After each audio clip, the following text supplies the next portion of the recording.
Cette fois, on va s'intéresser, toujours pareil, grâce au logiciel Australo, au passage de la lumière d'un milieu transparent d'indice 1,5 vers un milieu d'indice transparent, enfin d'indice 1, vers un milieu transparent d'indice 1. C'est-à-dire que tout simplement, par rapport à tout à l'heure, j'ai inversé le milieu 1 et le milieu 2. Je passe donc d'un milieu d'indice plus grand vers un milieu d'indice plus petit. Donc la lumière, voir si elle passe dans le milieu 2, sa vitesse augmentée.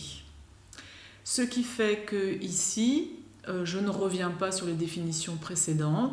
J'ai l'angle incident ici, l'angle réfléchi ici et l'angle réfracté ici.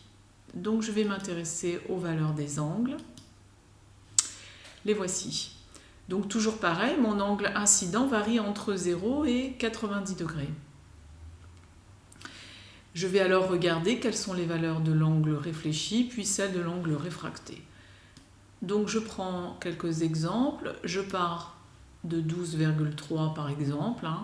J'ai un angle réfléchi de 12,3 également et un angle réfracté de 18,7. Par rapport à tout à l'heure, la première constatation, c'est que l'angle réfracté est supérieur à l'angle incident.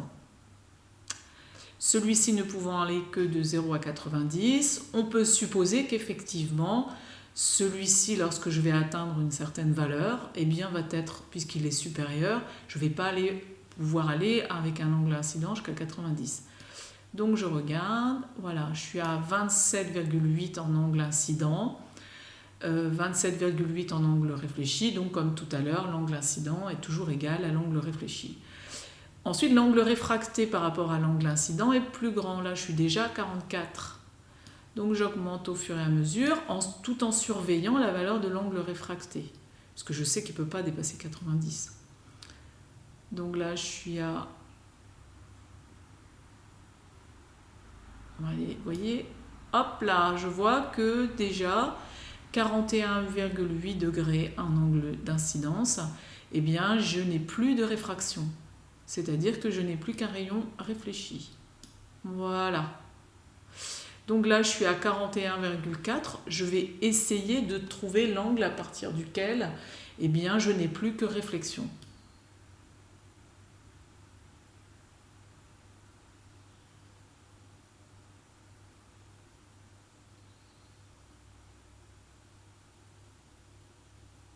Alors, j'essaye tout doucement.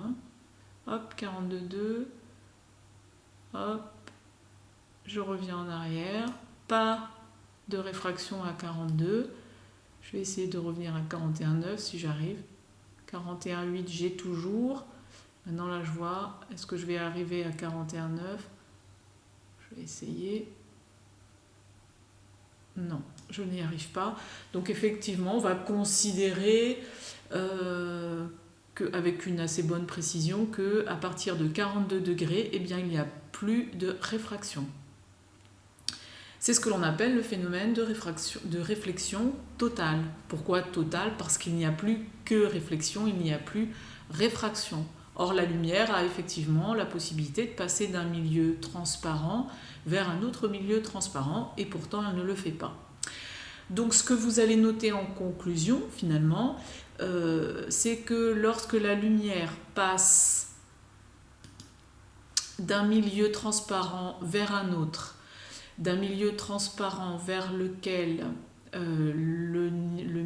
l'indice est plus petit, c'est-à-dire que la vitesse est plus grande, il n'y a pas toujours réfraction.